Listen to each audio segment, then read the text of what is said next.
નમસ્કાર મિત્રો, જય શ્રી કૃષ્ણ મિત્રો। પાપી અધર્મી વ્યક્તિ જે હોય તેનો ખરાબ સમય ક્યારથી શરૂ થાય છે તે આપણે આ વિડીયોમાં જાણવાના છીએ। અધર્મી, પાપી, ખરાબ માણસને પાપની સજા ક્યારે મળે છે?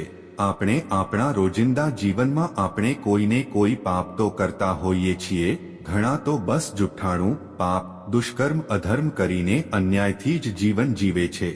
તેમનો પરિવાર પણ તે રીતે જ જીવન જીવે છે અને આવા લોકો માટે પણ પાપ કેટલો એમનો ખરાબ સમય લાવી શકે છે તે વિશે આપણે આજના વિડીયોમાં જણાવવાના છીએ। મિત્રો, બે વેપારી હતા, એમને સામસામે બે દુકાન હતી।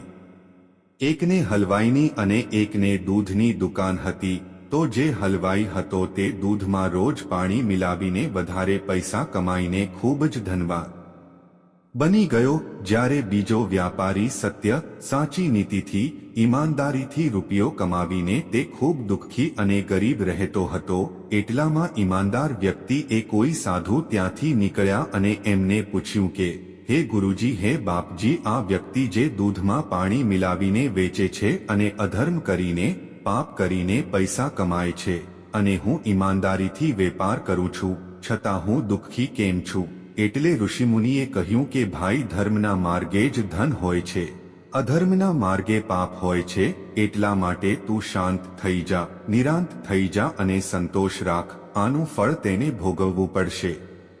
આટલું કહીને તે સાધુ સંત ત્યાંથી નીકળી ગયા। હવે આ વેપારી બીજા સિદ્ધુ જોડે ગયો અને કહ્યું, એ જ પ્રશ્ન કર્યો કે હે ગુરુજી, જે વ્યક્તિ અધર્મ કરીને લાખો કરોડ રૂપિયા કમાઈને શેઠ બને છે અને હું ઈમાનદારીથી, સાચી નીતિથી ધંધો વ્યાપાર કરું છું, છતાં હું ગરીબ અને દુઃખી કેમ છું? એટલે પેલા બીજા સાધુએ કહ્યું, ચાલ મારી સાથે નદી કિનારે સ્નાન કરવા। એટલે પેલો વેપારી અને સાધુ બંને નદી કિનારે ગયા અને ત્યાં આગળ ઈમાનદાર વ્યક્તિને એના જે માથાનો ભાગ હતો એટલો ઊંડો ખાડો ખોદાવ્યો અને તેમાં તે સાધુએ તેને ઉતરવાનું કહ્યું। એટલે પેલો ઈમાનદારી વેપારી તે ખાડામાં ઉતર્યો।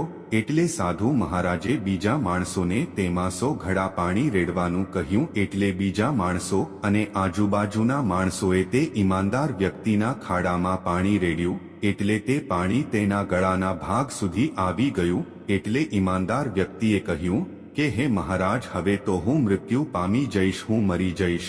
એટલે તે ગુરુ મહારાજે કહ્યું કે હે વેપારી, મેં એટલા માટે જ ખાડો ખોદાવ્યો છે અને તારા પ્રશ્નના જવાબ આપવા માટે 8 તને અંદર ઉતાર્યો છે અને બીજા માણસો જોડે પાણી રેડાવ્યું છે।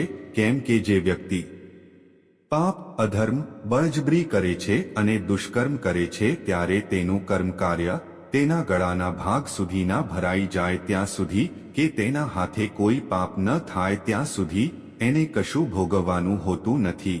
પરંતુ જ્યારે તે વધારે પાપ કરે છે ત્યારે તેનો દમ ઘૂંટાય છે, તેનો શ્વાસ ઘૂંટાય છે, કે પછી અધર્મના માર્ગે હવે તે નથી જીવી શકતો ત્યારે અને તેમના કર્મોનું પરિણામ એ વધારે પડતું કરે ત્યારે તેમજ પાપનો ઘડો ભરાઈ જાય, છલકાઈ જાય અને એ ત્યારે ફૂટે। તે વખતે તેને તેનું કર્મ ભોગવવું જ પડે છે। મિત્રો, મહાભારતમાં જ્યારે ભગવાન શ્રી કૃષ્ણએ શિશુપાલને તેના ફુવાને 100 ગાળો બોલવાનું વચન આપ્યું હતું, પછી જ્યારે શિશુપાલ જ્યારે યુધિષ્ઠિરને રાજભોગ કરવાનો હતો ત્યારે શિશુપાલને તેમને કડવા વચનો બોલ્યા હતા, અભદ્ર ગાળો બોલી હતી। પરંતુ ભગવાન શ્રી કૃષ્ણએ તેમની મામે વચન આપેલું હતું કે 100 ગુનાઓ સુધી તેમને માફ કરીશ, પછી તેને હું માફ નહીં કરું અને તેના ગુનાઓને ક્ષમા નહીં કરું।